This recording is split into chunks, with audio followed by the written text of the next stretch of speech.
चलिए आपको सीधा लिए चलते हैं यूपी विधानसभा, जहां सीएम योगी आदित्यनाथ क्या कुछ कह रहे हैं आपको सुनाते हैं। अगली बार होगा चाचा।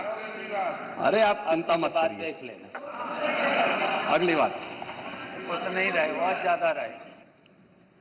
अगली बार सीसामऊ में भी बाल बाल बच गए और इसलिए इस बौखलाहट में कि कुंदरकी में लोगों को अपनी जड़ें याद आने लग गई हैं। अब आपने देखा होगा उन लोगों के वक्तव्य को, डिजिटल मीडिया में थोड़ा अवलोकन करिए और देखिए वहां पे जब लोग चिल्ला चिल्ला के बोल रहे हैं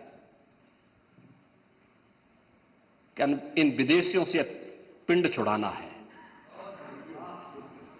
क्या बोल रहे हैं लोग। सबको अपनी जड़ें याद आने लग गई हैं और मुझे लगता है जिस दिन इकबाल महबूब जी को भी अपनी जड़ें याद आएंगी, वह भी फिर यही बात बोलेंगे जो इधर के माननीय सदस्य कह रहे हैं। महोदय, मैं उनसे कहूंगा कि एक बार बाबरनामा का जरूर बाबरनामा को जरूर पढ़े।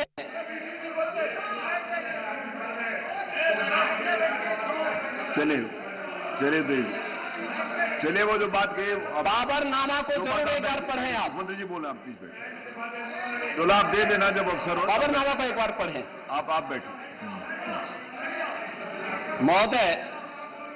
महोदय, संभल की घटना के साथ ही मैं प्रदेश के अंदर अलग अलग समय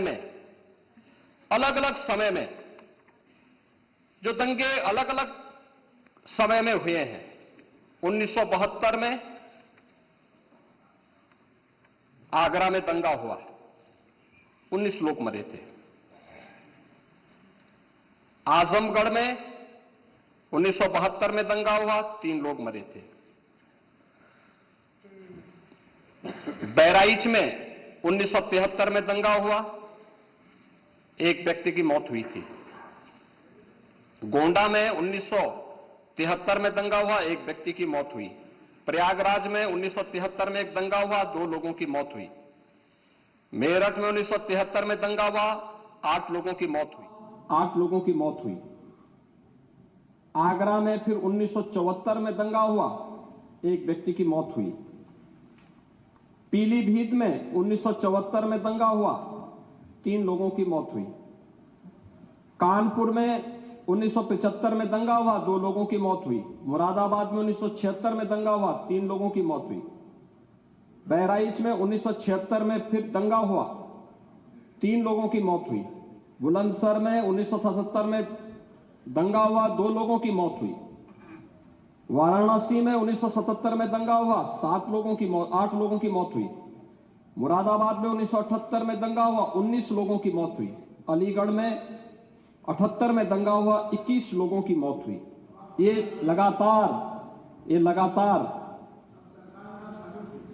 क्या कर रहा हूं, उसमें आप भी थे, जिसके कारण लोकतंत्र सेनानी आप कहलाते हैं, लोकतंत्र सेनानी कहलाते हैं मल्होत्रा जी।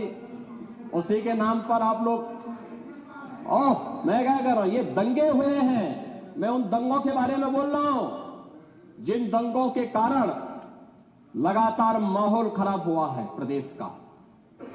और आज प्रदेश के अंदर सुरक्षा का जो एक माहौल है, कानून व्यवस्था की जो एक स्थिति पैदा हुई है, लोगों को सुरक्षा पे विश्वास है, कानून व्यवस्था पर विश्वास है, उसी का परिणाम है कि 40 लाख करोड़ रुपए का निवेश का प्रस्ताव उत्तर प्रदेश को प्राप्त होता है। इतना निवेश, इंफ्रास्ट्रक्चर का एक कार्य, रोड की, रेलवे की, एयर कनेक्टिविटी की, ये उसी का परिणाम है जो सरकार कर रही है और लगातार उसको कर रही है। महोदय, मैं केवल ये कहना चाहूंगा कि आखिर मैं नेता विरोधी दल से ये पूछना चाहता हूं कि अगर हमारा कोई पर्व और त्योहार है या किसी का भी है, मुहर्रम का जुलूस हो या फिर कोई भी अन्य मुस्लिम समाज का कोई पर्व और त्योहार का कोई जुलूस, वो हिंदू मोहल्ले से सुरक्षित निकल जाता है, कोई दिक्कत नहीं होती, मंदिर के सामने से भी निकल जाता है, कोई समस्या नहीं होती। लेकिन ये समस्या केवल वहीं पे क्यों खड़ी होती है जब कोई हिंदू शोभा यात्रा किसी मस्जिद के सामने से, किसी मुस्लिम बाहुल्य क्षेत्र से निकलती है, तब क्यों तनाव पैदा हो जाता है? तभी क्यों झंडा लगाने में क्या समस्या है? क्या भारत की धरती पे केसरिया झंडा नहीं लग सकता? क्यों नहीं लग सकता? क्यों नहीं लग सकता? मैं यही पूछना चाहता हूं, आखिर ये दंगे क्यों किए जाते हैं? और बहराइच का मामला, महाराजगंज उस कस्बे का, जहां के बारे में आप कह रहे हैं कि लगातार मुस्लिम बस्ती थी, मोना जी ने भी इस बात को कहा कि बस्ती थी, प्रशासन नहीं था, 4 कंपनियां पुलिस थी वहां पे, और दंगा सड़क पे नहीं हो रहा था, गोली घर के अंदर से चल रही थी। इस निर्दोष राम गोपाल मिश्रा की हत्या हुई और घर के अंदर से गोली चला करके उसकी निर्मम हत्या की गई। हमें इस सच्चाई को स्वीकार करना चाहिए। ये दंगा सड़क पे आमने सामने नहीं था। अगर पुलिस घर के अंदर घुसती तो लोग फिर कुछ और आरोप लगाते।